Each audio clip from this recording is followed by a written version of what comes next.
There we go. And And now we're live on YouTube. right. Hi, everybody. Hi. Setting it up. Here it comes. We're live on YouTube because we like to do tool tips. That's us. All right. Hey, everybody. It's me, Jennifer from Little Metal Foxes. And I've got Ellen. Hello. And I've got Julia. Also from Little Metal Foxes. And we've got Tisha Abrahamsen from Boro Glass with us. Hi, I Tisha. know. Live from Seattle. Live from Seattle. Hey, how are you? Yes.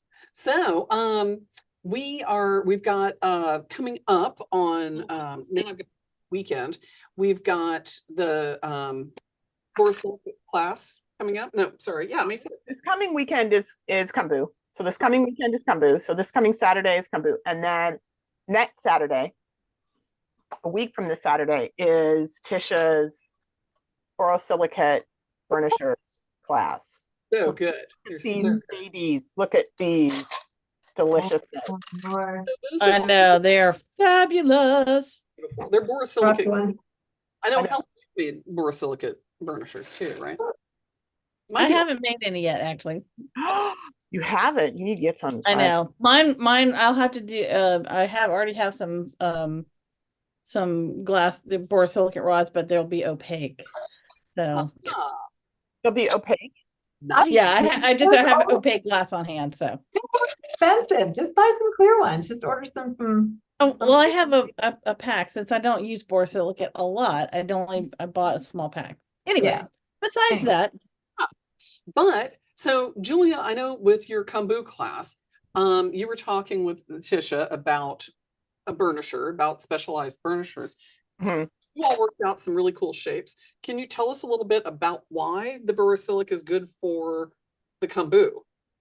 Right. So it's super smooth, right? Because it's glass. So it's glassy smooth, which means, so the burnishers that I have used in the past were steel or agate. So the steel burnishers, those can actually get a little bit of patina on them sometimes, and you have to like re-shine them up, like polish them up to get them super shiny. And then they also have the disadvantage that they heat up, so you have to like keep cooling them to make sure that they don't actually adhere to the gold themselves, right? Because you can do Keum-boo on steel.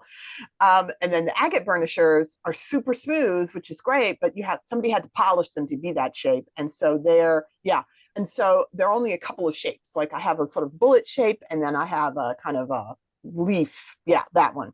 And so Tisha made all these different ones for me. Plus they're straight. The agate burnishers are just a straight thing. So Tisha made, this is my favorite one that she made, I call it the Zamboni, because it's this big flat thing. And so it like between halves, it's just the hockey game, right? It's like just, so it's a big flat surface. So if you're doing, big flat areas, you can get a lot of coverage with this. But and then it's bent, which is really nice, because then you can get this really nice angle onto the work without having your hand directly above the hot plate, because guess what? Heat rises. So it's always nice to have your hand off to the side. The other advantage of these is you can make them. Tisha made some that are quite long for me, which is really nice, because then my hand, again, far away from the hot plate. And with this bend on them, I can really get in there and sort of see what I'm doing. It's like I'm not having to come straight down on it. So Tisha was making the point that everybody's hand shape and working angle and equipment is a little different. So it's really nice to be able to adjust your tool. And you can just, I could just heat this up if I wanted to change the angle and just bend it a little bit and change the angle. And if I didn't like it, I could bend it back. That's one of the advantages of this, is that every time you heat it, you can bend it back, and it doesn't change. It doesn't hurt it. So you can personalize your tools. I dropped my favorite Zamboni and broke it, and Tisha's like, just stick it back together. And I'm like, oh. You can totally do that. Yeah. So Tisha, you work in jewelry and glass as well, right? Mm-hmm. Yeah. So what how long have you been working with borosilicate? I've been playing with it off and on for maybe 15 years. mostly self-taught. I don't do like sculptural work per se or make pipes or anything, but I use borosilicate as elements with my metal jewelry. So it's like a component and or a focal aspect to it. Sometimes I make 100% glass jewelry. Yeah. What do you think as far as, because I know a lot of people that are used to working with making tools in the studio and working with like steel and customizing steel tools, like chasing tools, for example. Yeah. Or having to sharpen engraving tools and having to manually do that. Is there any difference between like doing that and working with the borosilicate? I mean, well, besides the obvious that it takes longer to work with your metal to shape it and make it the way you want, and metal. And glass is pretty immediate, which is really great. And with these tools in particular, you can adjust them, like Julie was talking about, to fit the angle of how you like to work. Literally, you can try it and be like, oh, it's not quite right. And then you can get your little torch out and just keep the area that you want your angle to be. And once it starts to move, you can just set it, like literally here, set it right at the angle that you like to work. And it will just stop right there. So it freezes up really quickly. And you don't temper it, you don't have to. No, there's no annealing. A lot of times people have heard of annealing glass, and that's mostly for soft glass. It's not to say that you don't anneal borosilicate, but in this case, it's not necessary at all. Cool. And the cool thing about borosilicate is you can pretty much dive right into the flame. Whereas with softer glass, people who make lampwork beads, you have to coax the heat onto the glass or it'll just explode. Right. So you can just dive right in, and it's fun to play with anyways. You can use your tweezers and pull it out and, wrap it around, do all kinds of fun things. So we don't have to have a specialized torch. We can use any of our torches in studio. Yeah, you can use. You have a torch that has oxygen, I think. I mean, I don't. Yeah, you don't want to use acetylene, just a straight acetylene. I have to admit, I have not tried that, but so it might work. I mean, if you have it, you could certainly try it. The bottom line is that you just want to get it hot. I like using the mix of oxygen and propane because you can really adjust your flame, and that's kind of what you want with this. Mm-hmm. And if you have a roast bed tip, that's ideal because it's got that nice hot flame, and they will tell you till the cows come home, do not use this for glass. And guess what? You can use them for glass. It's not a problem. I let my there you go.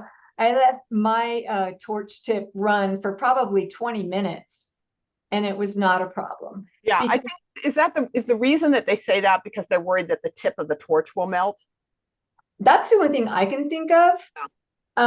And yeah, I mean, you can use any torch tip you want. It's just the size of it will determine how long it takes for your glass to heat up. Yeah. Right. Literally, one of these pieces, let's see. Earlier today, I'll talk about this in a second, but earlier today I thought, oh, I want to play with my little torch really quick just to get a slight bend in this. And literally, I held my torch and just rolled, here's the flame, just rolled it right in the flame. And then it got hot, started to bend, and then I stopped it. Because shortly, right? You just took it out of the flame. Take it out of the flame. It will still move a little bit, so it takes a few minutes to kind of get that part, the timing part down. Mm-hmm. And then the other thing too is that you had talked to me at one point in time about when you were playing with these, they were a little slippery.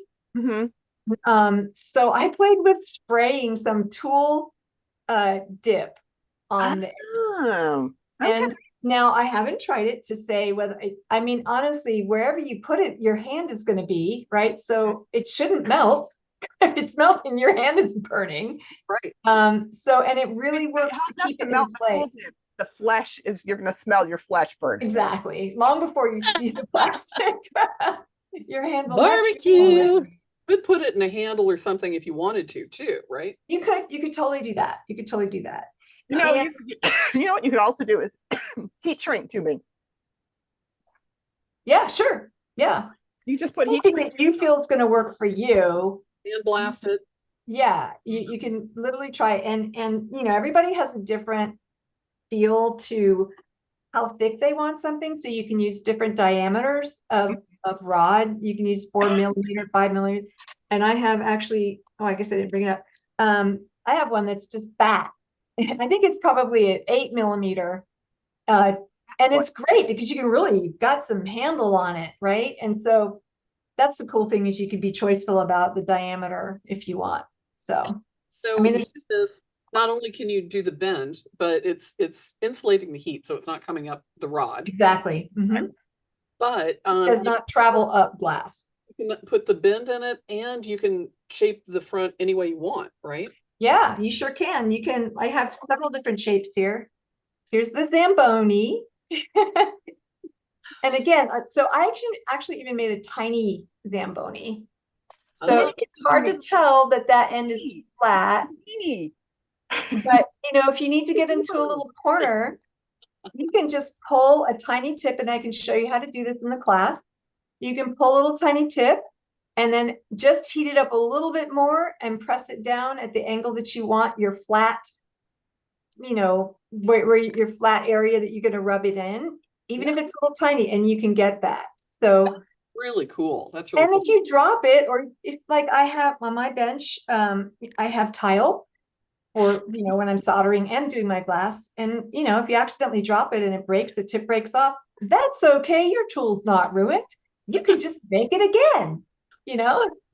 Or you don't have heat to glue keep, it back together. you can glue them, but why? When you can Well, no, just, I mean, you know, with the flame, you use the heat as yes, right, basically yes. to, yeah. You just belt both ends and then you reattach it. And like, here's an example.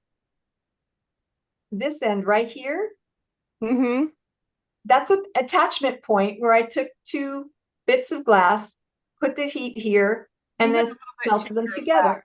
Tisha, move it a little bit to your left. You're not right in the center of the. No, she's trying to put it on the background, so it's Yeah, I'm easy. trying to put it on the wall so that you can actually see. Yeah. Because it's clear. Yeah. Yeah. Yeah.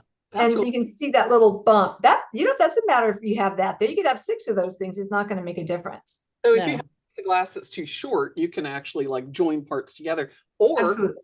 like in Helen's case, where she's got the color borosilicate, she can actually do clear on one end and then color it on the other. If she wanted. And the other thing that's really cool is that you can literally make a tool that's got a different thing on each end. Okay. So it can be a two-ended tool. You have one thing here and then one thing down here. Right. Yeah. And of course you'd want it to be longer, right? So that you'd have your 2 different things. So you can get 2 out of 1.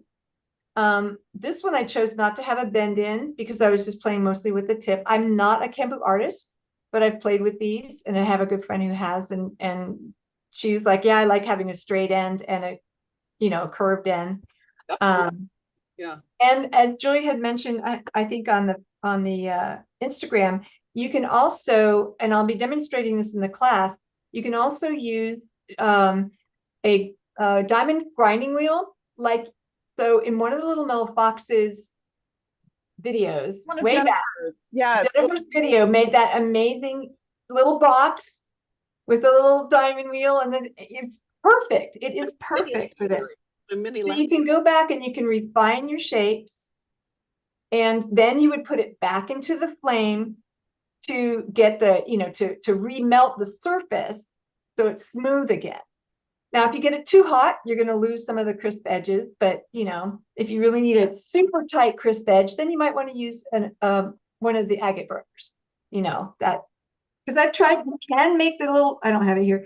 Sorry. You can make one that's got that nice V in it, and then just soften the edges. I mean, the possibilities are pretty much unlimited too. And the nice thing is that for chasing tools, for engraving tools, a lot of times you're adapting that tool for the thing you need it for. Exactly. And the nice thing about this is you can do the same thing with the glass quickly because it's more immediate, right?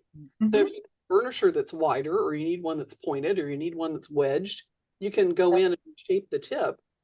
5-10 minutes. Boom. At the most. Yeah. So that's really good. Well, we're looking forward to the class, Tisha. It's really I exciting. am too. Sign up. Come Yeah, on. all of us like making tools and like seeing, what kinds of things, we need. And I think sometimes people get sort of swept up in the tool frenzy and want like the newer tools and who's got what and where do I get the tool that does blah, blah, blah, and can I just buy one? And we forget that in jewelry, especially, there's a tradition of making the tool that you need in the moment. And Or this is a adapting. great way to do it. Yeah. And it's a great, gentle introduction into glass as well. Yeah, it is. Exactly. And For it's not glass. This Boro is not expensive. The one thing you want to make sure you do have, which is absolutely a must, are didymium glasses, which are not the same glasses that you use for welding, the green ones. These are specific purple to ones. the soda flare that you get with the glass in a flame. And you literally can't even see what you're doing without those on because the soda flare is so bright. So you absolutely have to have those. You can get them in clip-ons and a great investment. And they're good for they're great for when you're soldering. I was just going to say, they're I use them. good. Or if you're doing any kind of casting and you're melting your metal or making ingots or anything like that, they are the perfect glasses to be wearing to protect your eyes. Right. To So protect your eyes, but also to see through the sodium flare, to Yeah. block out the sodium flare so you can actually see what you're doing. I mean, this is one of the problems that we've run into with just showing soldering in the Zoom videos is that it's all blown out. People can't see what's going on. And so using lenses like that helps you see what's happening and helps our students see what's happening. So Yeah, I'll demonstrate that in the class so that you can see the difference between the two. Fantastic. So if you take the class and you don't have the didymium glasses yet, after you see that demo, you'll be like, yeah, some of those. And they're not ridiculously expensive. And as an investment in arguably your most important, organ, Asset, you gotta keep an those artist, eyes. As an investment in protecting your eyes, they're cheap at twice the price. Exactly. And they can help you from developing cataracts later in life. So well, Tisha, thank you so much. We're so looking forward to you teaching classes with us, and we are very excited about it. And because we love your bubbly, fun personality, and you're so knowledgeable about so many things. So we're excited to have you on board. Thank you, Boros. Yay! And I want to say, anybody who's on the fence, this is not hard. It's different, but it is not hard. Yeah, do it. It is so it's really rewarding actually to see that thing should take shape right in front of your face. Yeah, it's really amazing. Because when Helen was showing me one thing a while back, and I'm like, that's all. What? I mean, I think she was doing it with a candle, and I was like, yeah, I was shaping stringer with a candle, and she was like, stringers. what? A little heat. Which? What's happening? So anyway, thank you so much. And we look forward to teaching this class and many more with us. So yay. Yeah, me too. Yay! We love Tisha. She's awesome. We love little metal foxes. I love being a part of it. Guys,